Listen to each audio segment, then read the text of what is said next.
Durand লাইনকে কাল্পনিক বলে আখ্যা দেন আফগানিস্তানের প্রতিরক্ষা মন্ত্রী।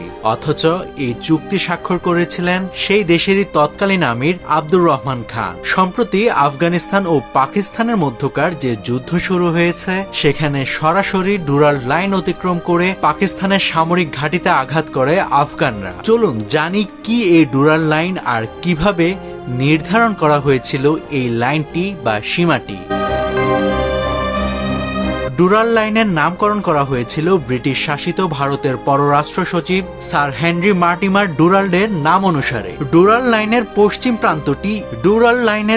প্রান্তটি ইরান সীমান্তের সঙ্গে গিয়ে মিশে যায় এবং পূর্ব প্রান্তটি চীন সীমান্তের সঙ্গে মিলিত হয়। এর একদিকে আফগানিস্তানের 12টি প্রদেশ রয়েছে এবং অন্যদিকে পাকিস্তানের খাইবার পাখতুনখোয়া, বেলুচিস্তান এবং গিলগিত বালতিস্তান। প্রাচীন ব্রিটিশ ইন্ডিয়া নিজের স্বার্থ রক্ষায় এ লাইন বা সীমানা তৈরি করে। 1893 সালে 13 নভেম্বর ব্রিটিশদের সঙ্গে স্বাক্ষরিত ডুরাল্ড লাইন চুক্তির প্রশংসা করে সে সময় আফগানদের প্রভাবের বাইরে থাকা একটি বিশাল অঞ্চলের সার্বভৌমত্ব অধিকারও ত্যাগ করেছিলেন আমির আব্দুর রহমান খান। আফগানিস্তান বেশ কিছু সময় ধরেই পাকিস্তানের বিরুদ্ধে তাদের সীমান্ত ও আকাশ সীমা লঙ্ঘনের অভিযোগ করে আসছিল।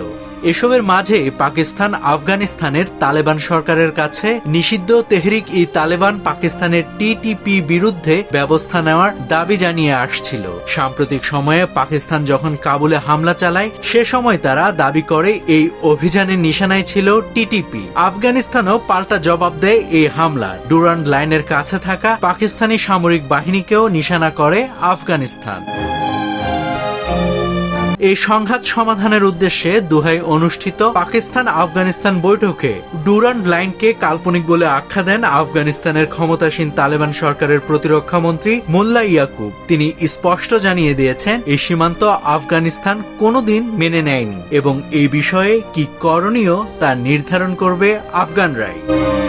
নাভিদ হাসান, সোনালী নিউজ।